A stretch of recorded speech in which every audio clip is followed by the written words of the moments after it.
Ladies and gentlemen, welcome to the shit show.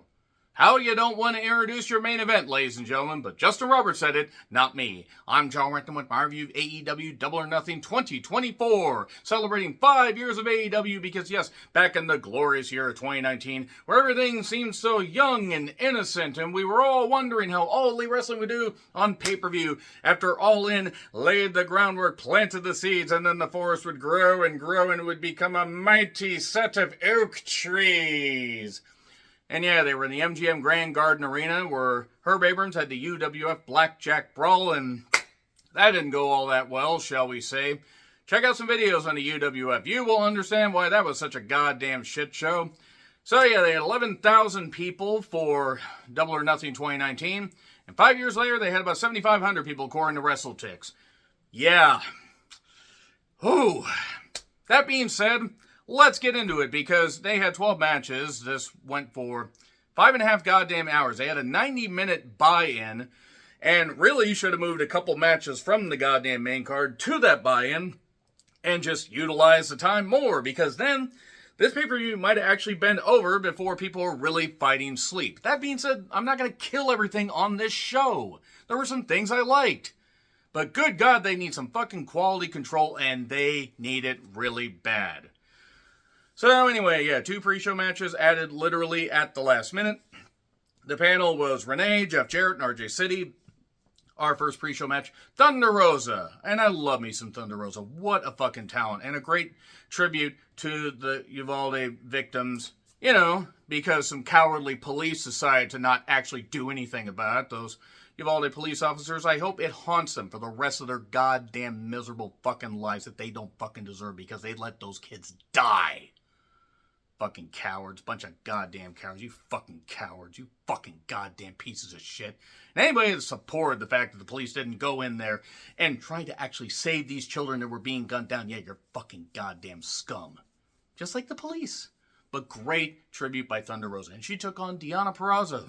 Look, they had a great match recently on television. I had a feeling what was going to happen here because we're probably going to get a 3-match series here. And look, they work well together. Deonna is tremendous on the mat. Thunder Rosa has great strikes, is great on the mat. Really good stuff.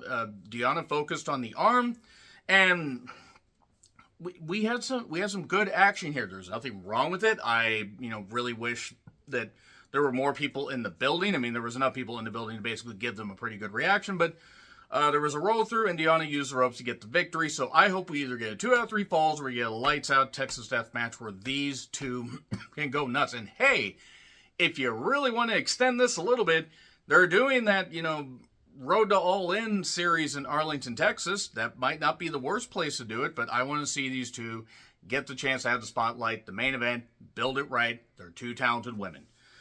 So, the Acclaimed were backstage. I know that Max Caster's mustache is giving off big, legally I'm not allowed to be within 500 yards of a school energy. But no, that's Serena Deeb's boyfriend. If you know, you know. So, then Martha Hart shows up, and Tony Khan shows up, and Tony Khan is not a good public speaker. Please stop. Please fucking stop. Stop, Tony. Stop. Anyway, the winner of each Owen Hart Cup tournament, man and woman, will receive title shots at All In. Okay, do it right, and I'm all for it.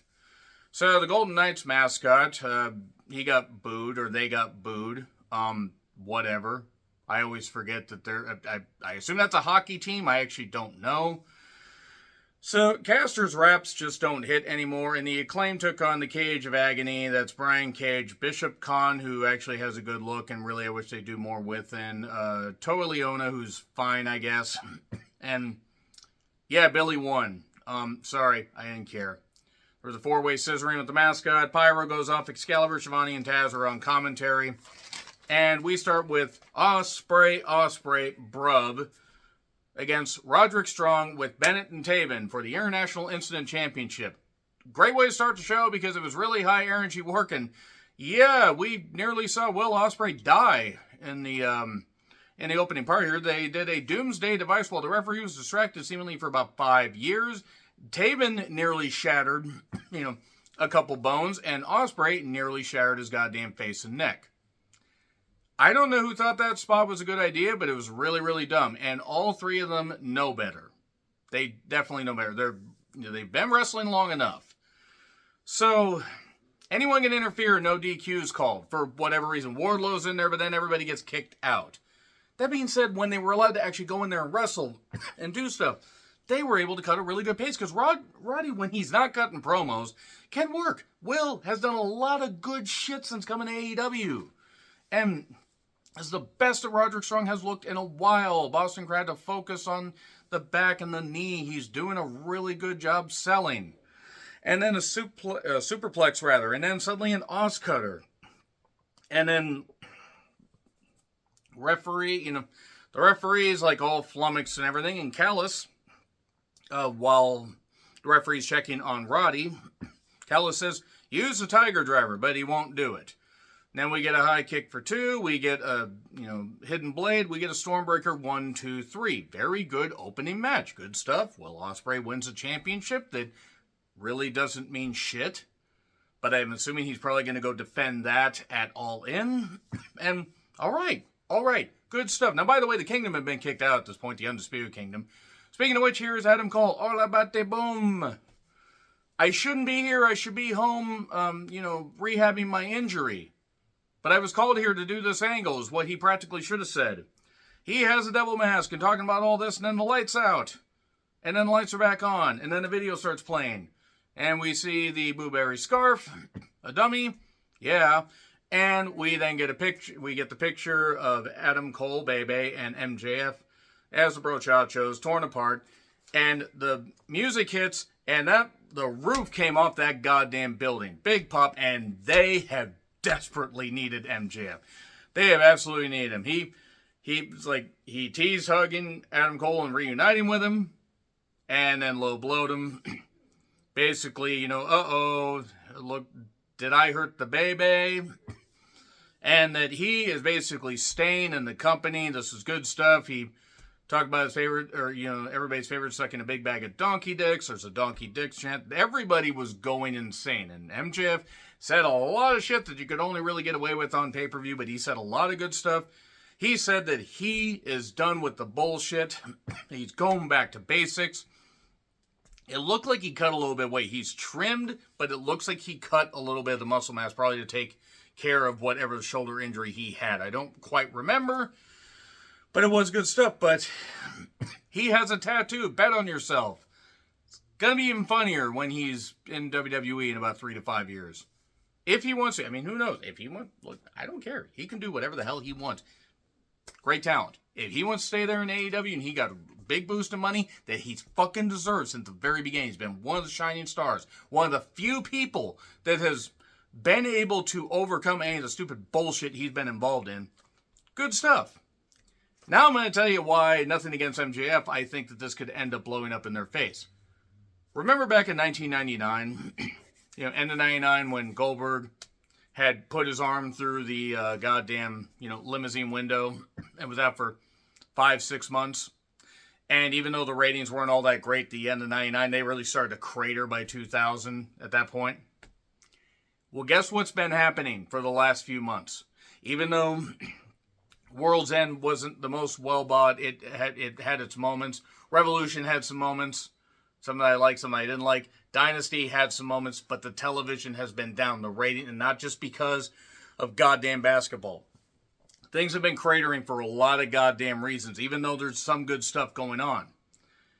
They need more than MJF. MJF is only one person. He alone cannot save this company, and they don't have the unity to stop this. They don't have the unity to stop the bleeding. They don't have the ability to fix what's wrong. What's wrong is the Bucks and a lot of their friends, and Jericho, and a lot of people that really need to be off this goddamn television that are not helping.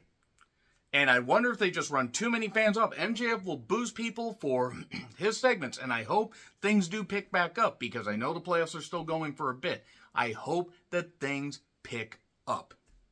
But I just fear MJF's only going to get the boost for his segments, and everything else is just going to be... That being said, good that MJF's back. And then the Gangbang Gang of the White Guns took on Death Triangle. This was a match. Referee Rick Knox, which means that absolutely nothing will be accomplished because Rick Knox, I don't know if he's a terrible human being, but he's a terrible ref and doesn't deserve the goddamn job. This is a mess. Juice Robinson showed up to stop Pac, and then Blade Runner wins it. So, okay, Juice is back. Just have White and the Guns lose the trios titles, get Juice and Jay back together, have them go for the tag titles. They could beat the Bucks, and they could still be heels. It would still work, but they would be de facto faces because they can actually wrestle, unlike the Bucks, and it would give a shot in the arm to the tag division. And maybe you could run back, Juice and Jay White against FTR. I don't think they'll ever equal what they did. That incredible 57-minute classic that they had on Collision back when Collision was good. But, yeah, they could actually do something, and it would actually help the tag division. So, then Toni Storm with Mariah May and Luther took on the Maitre d'. And, I understand Serena Deeb actually knows about 16 ways to beat her opponents. And 16 is a fitting number because her husband knows all about that. Don't give me the legal consenting age in the UK. Don't give me any of that bullshit. Marty Scurll, quite frankly, deserves to be castrated for what he fucking did. Same with every single damn person that does it. Man, woman, animal, vegetable, mineral. Don't give me that shit. Deeb also is very talented, but she's also very boring. That being said, they cut a good pace here. There was, Sonata's the only one that could do the Sonata lock properly. Toni did fire back. The crowd loves Toni. And then she got a trap that looked like the Dequeefla Sunrise. And Mariah wanted to toss in the towel. And then Luther took it away. No, we're not doing that. Toni threw the towel. Some fan got a piece of Toni's towel. Storm 0 for 2. And then we got 3 dragon screws in a row. So we got Deep Talks on the apron. Another in the ring, but just for 2. Not the only apron bump we'll get. 2 Storm Zeros, 1 off the ropes. It could have ended badly, but Toni gets the victory, 1, 2, 3. So get somebody good to face her. I mean, get Jamie Hayter back on this television. You can end Toni Storm's reign, like by Forbidden Door if you really want to, or you could have Jamie Hayter beat her at All In, and that actually might be pretty good. So, all right. Fine. It was fine. It was also 15 minutes and 30 seconds. So, you know what? That's fine. Also, I don't know why Toni and Mariah look like they were going to recreate the Blue is the Warmest Color scene, if you know what I mean, on the stage. But there we are. Trent's in the ring, and Orange Cassidy doesn't have Jane. He has the Pixies again. Callis is on commentary. We get a pile driver on the apron. More apron spots, and then we get bullshit. And Orange Cassidy won in 15 minutes. And then Trent said he was done. God, what will I ever do if Trent never wrestles on this program again? So anyway, we get a bloated beanbag chair left out in the rain, a.k.a. Chris Jericho against Hulk against Shibata and his new brain, in an FTW Rules 3-way for the FTW title. Okay, this pay-per-view is kind of going well at this point, sort of. I mean, I could take the Orange Cassidy-Trent match, even though you could have put that on the pre-show and saved us time. But this is where things really took a nosedive. This is where quality control was needed. Was this match necessary on pay-per-view? No, they could have honestly put this on free television. It wouldn't have hurt the buy rate if they had taken it off. A bag of dice at one point. They rolled snake eyes in this. There were bumps in the dice. The table didn't want to sell. Big Bill then gets put through a table. And given what, happened with him and Carmella years ago, and given, all the bullshit that he's said and all the bullshit he believes along with Jericho, the legs almost impaled him. God, that would have meant he might not have been able to wrestle for a while. That would have been just too damn bad. So, yeah, Brian Keith runs in, and Jericho pinched Shibata while the trash can's on his head. So that you know what? I don't actually mind that Shibata wasn't allowed to wrestle in New Japan, because if this is a shit that he's okay with doing, maybe his brain was never fully put back in. This was really, really bad. And this wasn't the only bad weapons-filled horse shit that we would get. And you can do weapons-filled horse shit stuff if you have a plan and if you have a reason. But with Jericho, you're not going to get anything good going on, because Jericho is fucking just ratings death. He's ratings death. He's product death. He's just death in general. And then John Moxley and Takeshita competed in an IWGP World Title Eradicator Eliminator match, whatever the hell it is. Referee Rick Knox, so nothing will get accomplished. And Mox basically has a taped up shoulder. And Takeshita focused on the goddamn arm. It wasn't even a bad match. Of course, I knew what the result was going to end up being. There were fucked on callous chants. Let's not say we didn't. Keep him away from the women's locker room. And an armbar, a dive, a split crowd. They were cheering Takeshita. Even though he was healing it up. He has his fans. He has talent. They don't know how to fully utilize it. At least consistently. He has done some good stuff and then they just cool him off. Boo yay, a knee.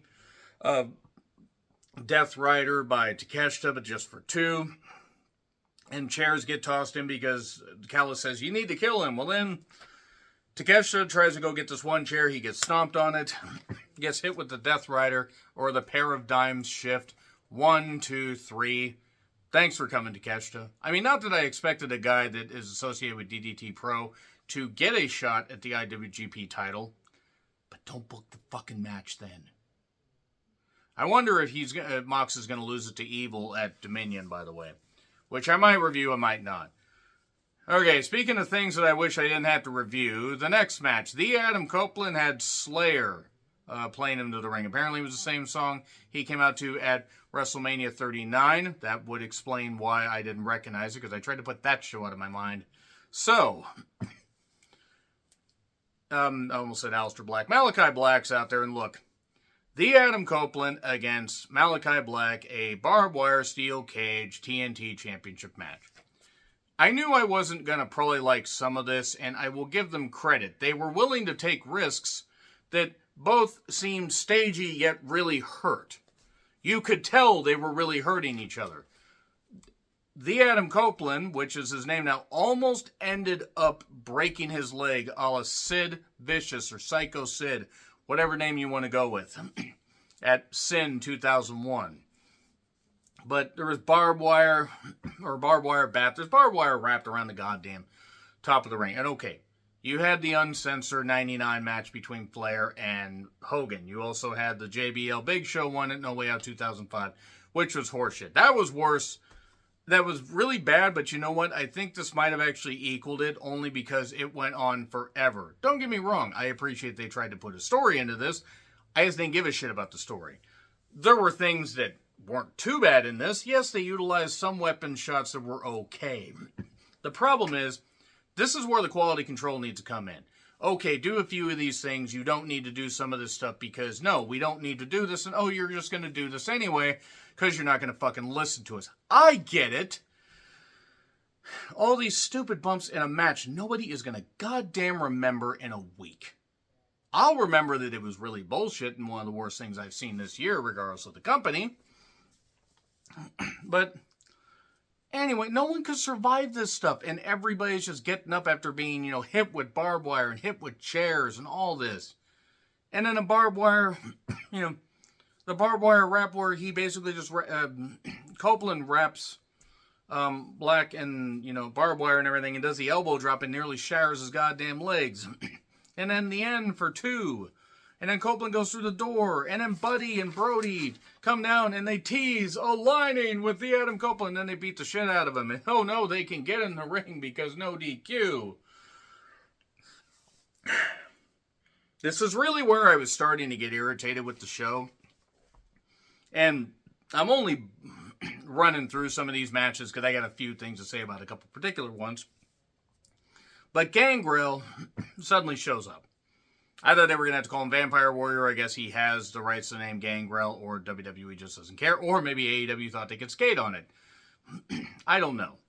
He shows up, gets to the ring, like he's coming from hell.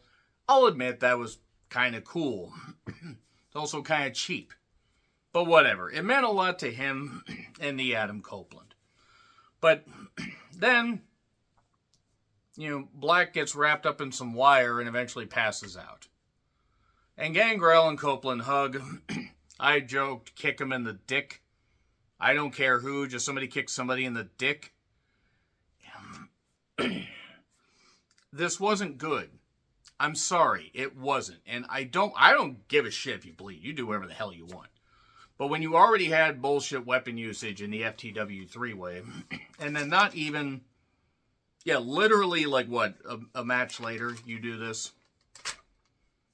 Quality fucking control. Otherwise, if it's chaos for the sake of chaos, and stuff like you're booking WCW 99 and 2000 on steroids, it's not going to work. It's just going to get ridiculous. And it wasn't for me. It was cool that Gangrel showed up, and I'm sure it meant a lot to him and Copeland. But quite frankly, I haven't cared about this feud from the beginning, and just was what it was. Lexi's with Don Callis. He's got a contract for someone to join the family or someone in the family. It's probably Orange Cassidy. Mercedes has...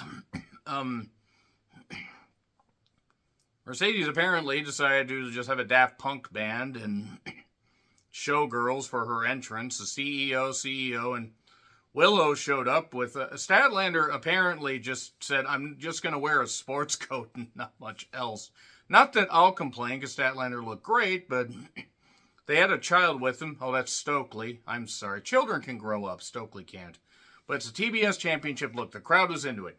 Now, here is a test. Can Mercedes justify all the bad promos that she's done? And in fact, apparently, reportedly, covering my ass here, she has been cleared since possibly December 2023. If that is the case, then why the hell didn't you do a 6-woman tag on Dynamite, build it, give them a taste. Just give them a taste of her and Willow, and then have the other women that are involved in feuds do some stuff, and you just do enough.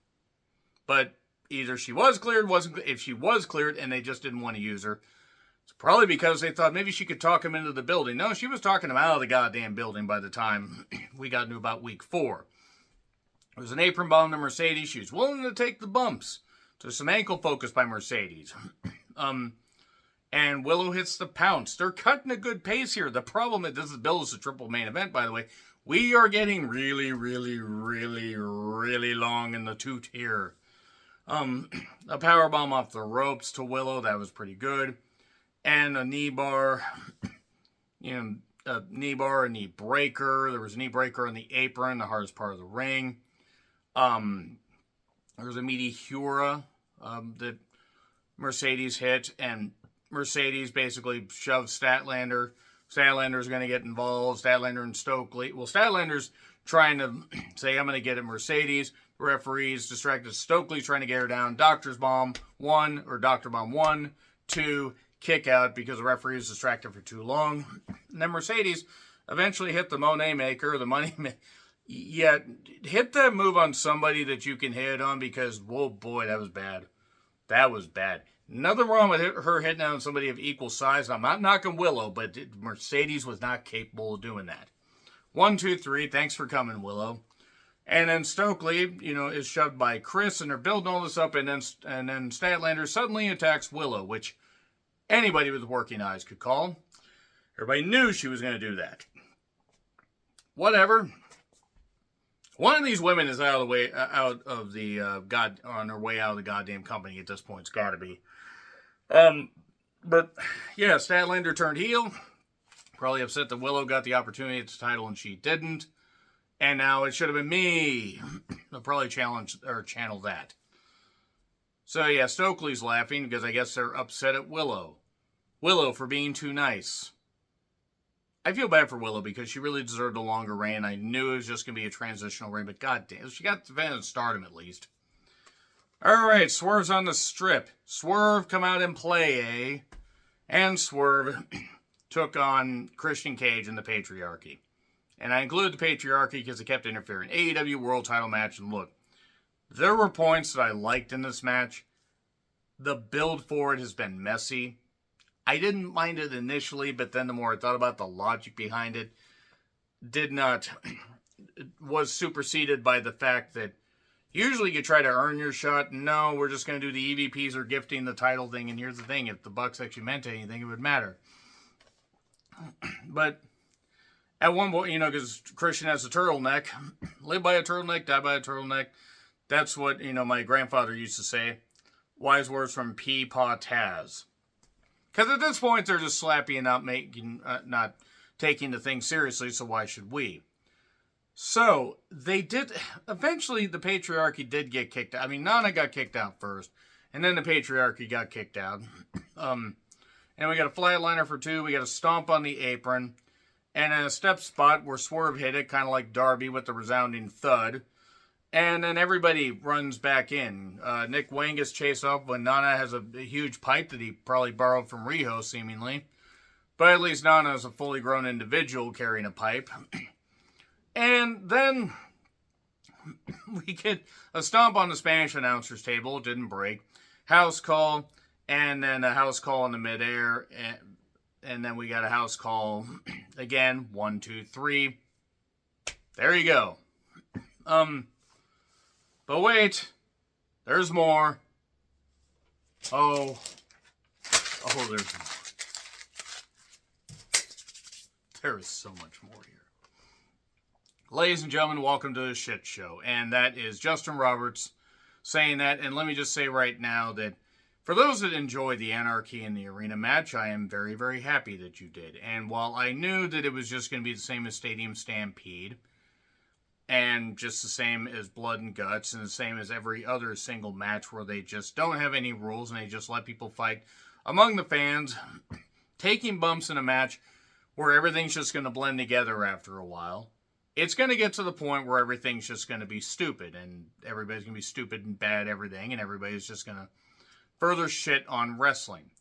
I fully recognize that there are some aspects now of wrestling at 43 years old, having watched it since War Cell Score 1985, having checked out a bunch of history of wrestling, having enjoyed comedy, having enjoyed some stuff, hardcore stuff, whatever. Here's the thing. There are people that enjoyed the stuff in ECW and enjoyed the wildness of the brawls and Falls Count Anywhere matches and that kind of stuff. I'm sick of them in New Japan. I'm sick of them in WWE. I'm sick of them in AEW. If you're just going to continue to do stuff like this and you're going to continue to let people basically be, left to their own devices and have no, again, quality control, then it's just going to be the same bullshit. The Bucks come out in their Reebok robes.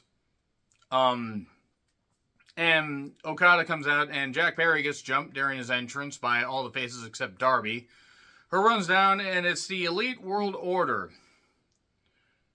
Yeah, the EWO. I mean, I'm trying to think of something. It's like ELO, except ELO had talent.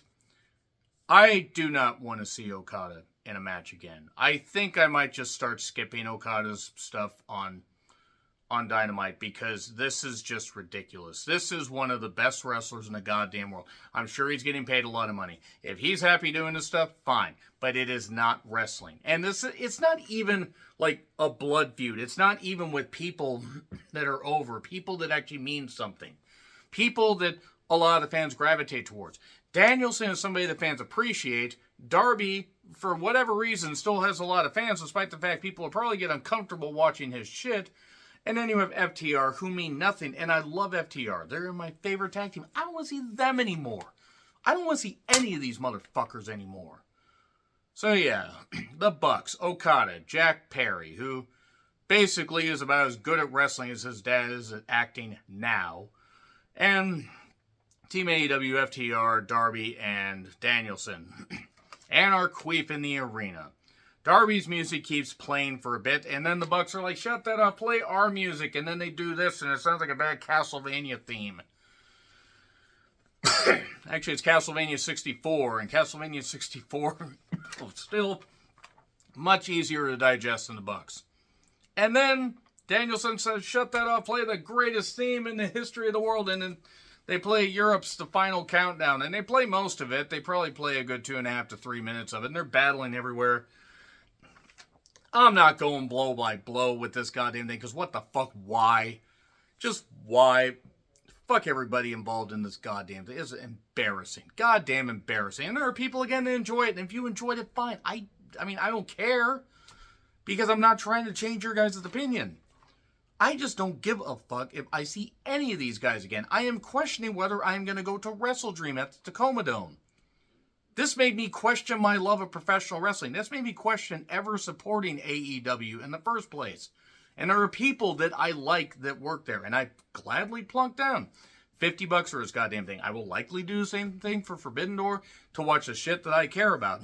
But this is the antithesis, the poison pill of everything wrong with wrestling, regardless of the company.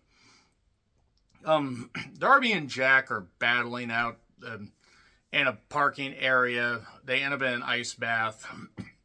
And then we cut back a little bit later after one of FTR's busted open. Jack Perry has run over Darby with a scapegoat bus.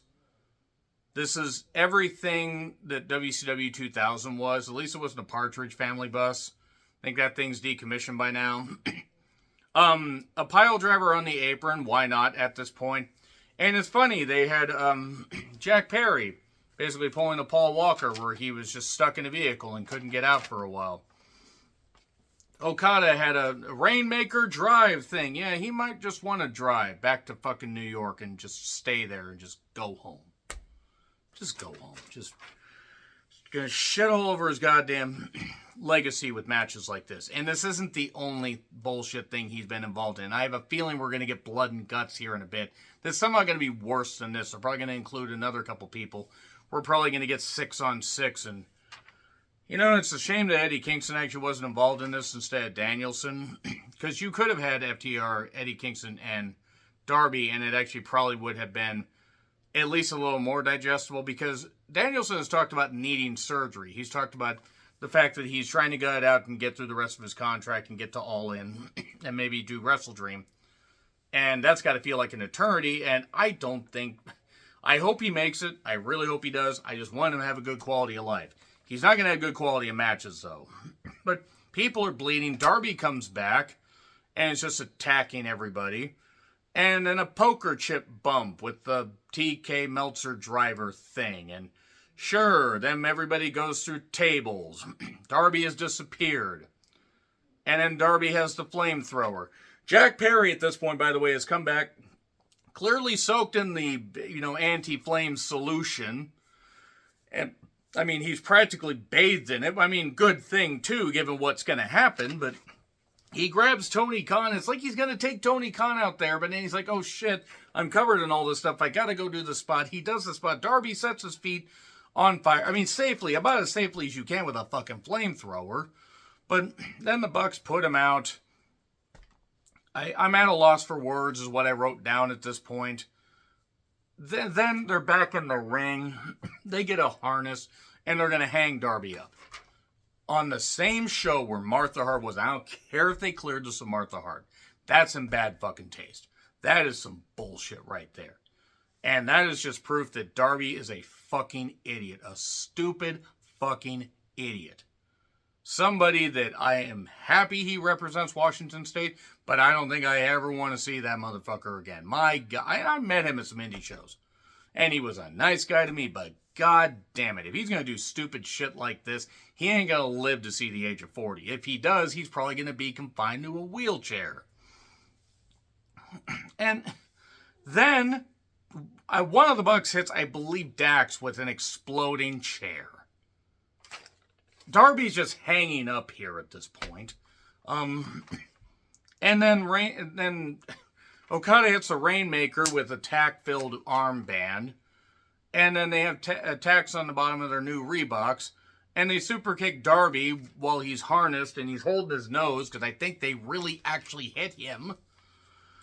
When will this thing end, Shivani says. We're all asking that. And Danielson got pinned. This was embarrassing. And here's the thing. There were good things on this show. This pay-per-view wasn't a total waste. If they had cut 2-3 matches totally, or put a couple on the pre-show and shortened this by an hour, the Anarchy in the Arena match still would have been ridiculous, but at least it would have ended sooner. I'm still going to review Dynamite, but just good God, they need to stop. They need to have quality control, or things are going to get really, really fucking dire. And I don't think MJF, for as good as he is, can save things. And I don't think Adam Cole is going to wrestle much more past this year. They got some things to fix. They did some good shit here, but they got some things to fix, and they need to really fix them soon. Nevertheless, let me know your thoughts in the comments. Like, share, subscribe, Twitter handle in the description. I'm John Ritlin. I'll see you soon.